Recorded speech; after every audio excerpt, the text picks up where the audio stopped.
If you have the new Samsung Galaxy Watch 7, 6, 5, 4 and also the Fit 3 device, then you might actually notice that sometimes you do get a bit of double counting going on when it comes to the step counter.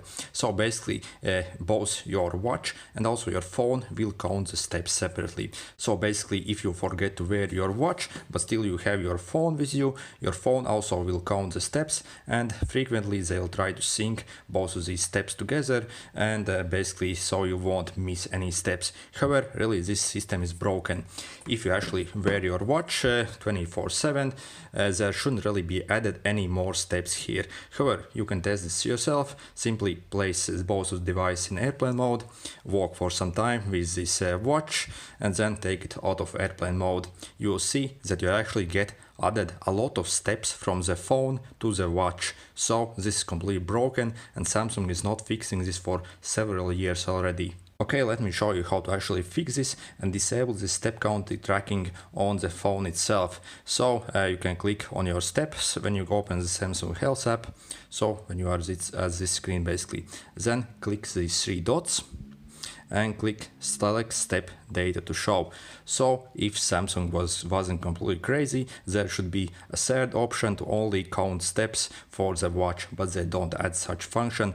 What the hell, really? So simply click on mobile phone, then go back and click these three dots again. By the way, as you see, this phone has already counted a bit over 1000 steps for today, and really when I sync them both together, I catch them all the time, simply adding a lot of junk unreal steps to the total step count. Absolutely ridiculous.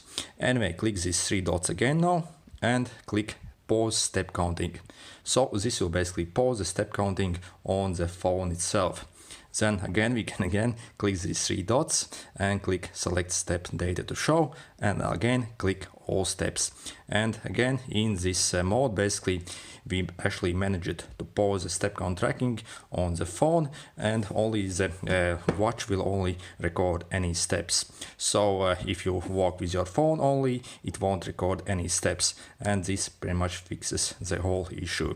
Again, shame on you Samsung, this is completely retarded and has been going on for literally like several years already. By the way, when we click these three dots again and click about steps, you can see Samsung says there is no double counting between these two, but those are complete lies. There is double counting going on, and again Samsung, shame on you, that's completely unacceptable. See you and good luck.